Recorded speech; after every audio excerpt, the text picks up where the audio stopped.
Hello and welcome to Graham's Recipe Box. Today we are going to make one of my family's favorite dinners, baked ziti.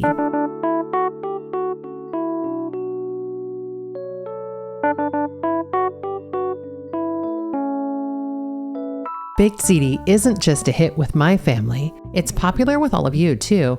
Over on our website there are a whopping 7 different versions. We think this one is the best, but be sure to check out the others. The links are all in the description. In the past 10 years, this has really become a signature dish for me. It's evolved from a sort of lazy lasagna into one of my go-to dishes for gatherings with family and friends. Do you want to know the real secret about this recipe? It is super easy, but tastes like you've spent hours in the kitchen. So grab your apron and let's get started. To make our baked ziti, you will need 1 package of ziti. Other pastas can work. We've used rigatoni and penne with good results. However, then you'll have to change the name. 2 jars of vodka sauce. Mild Italian sausage. Mozzarella cheese. Romano cheese. Parmesan cheese. Ricotta cheese. And 1 egg.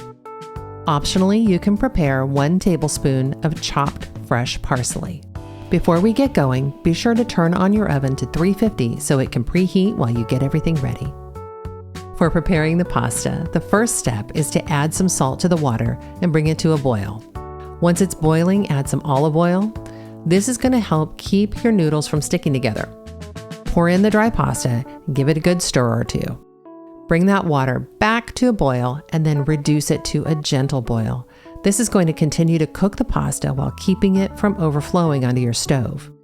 Set your timer for 12 minutes, and when the pasta is done, drain it and return it to the pot.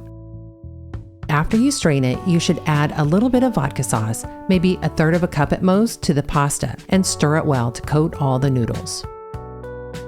Next step, let's prepare the mild Italian sausage. Start by adding some olive oil to the pan and then the sausage.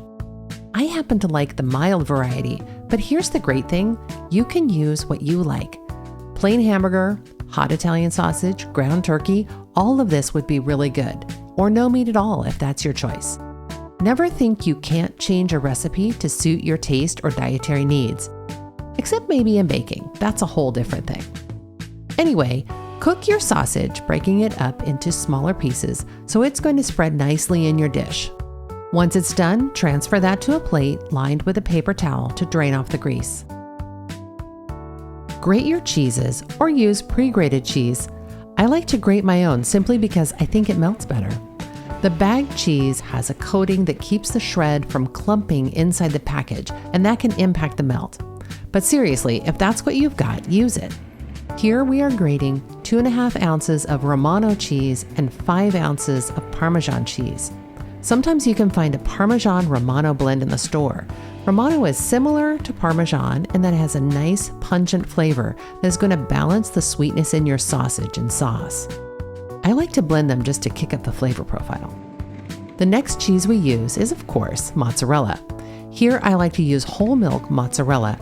It shreds nicely and has a rich flavor, and just wait until you see that cheese pull later on. Next step is the ricotta cheese. This pulls from traditional lasagna recipes and adds a unique flavor profile that really tastes great. Ricotta comes in part skim or whole milk varieties. I recommend the whole milk version because it's more rich. Start by adding 1 cup of ricotta cheese to a bowl and then add 1 egg. Whisk the egg into the cheese until it's smooth. This is going to make a lovely layer in your dish. Now that we have all the ingredients prepped, let's make our dinner. You will want at least a 3-quart casserole dish for this recipe. Start by putting a little bit of sauce in the bottom of your dish. Spread it around so it coats the whole surface. This is going to prevent the pasta from sticking. Next up is the pasta. Carefully layer half your pasta into the dish. Distribute that evenly along the bottom to make a nice base for the cheese. And speaking of cheese, the next layer is half of your mozzarella. Make sure you spread that nice and evenly. We're creating a delightful cheese blend in multiple layers. What we do here will repeat in just a bit. Next, add half the Romano cheese. Repeat the process you did with the mozzarella. We use less Romano, so you may need to spread it a little lightly. Finally, add half of the Parmesan cheese. We use a little more Parmesan than Romano for a nice balance of flavors. These three cheeses together create a delicious strata in the center of the baked ziti. Now let's add the sausage. When I first made this for my parents, my mother assumed it was her recipe, which didn't have any meat. My father, however, knew right away that something was different and was very impressed. "You've got to have some meat in your pasta," he said. I think my mother was a little annoyed by that, but we're going to stick with the sausage just the same. I'm sure she'll understand. On top of this, let's add the ricotta egg layer. Don't dump it right in the middle and try to spread it out. It sticks to the sausage, and I've found that difficult to get just right. The best way I've found to do this is to pour it in 5 or 6 equally spaced sections. Once you've done that, you can spread that around so it fills in the gaps. And that's the first set of layers. To top it off, pour over some sauce so that it covers everything. Now we repeat the layering until all the ingredients are used: pasta, mozzarella, Romano, Parmesan, sauce. If you're feeling really saucy and cheesy, you can top this with another layer of sauce and then sprinkle some more mozzarella on top. Cover the dish with foil and pop that into your oven.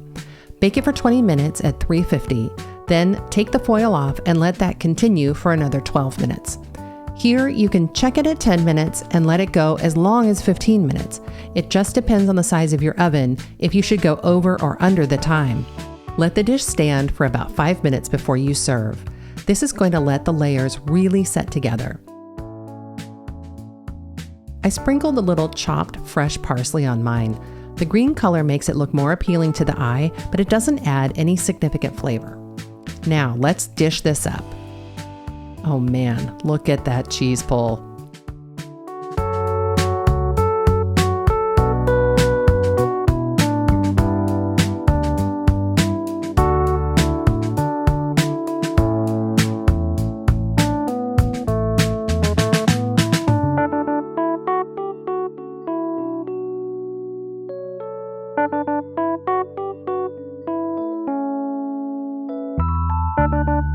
I hope you try my baked ziti and love it as much as we do. Please like the video, subscribe, and leave a comment about the variations you like to make or would like to try.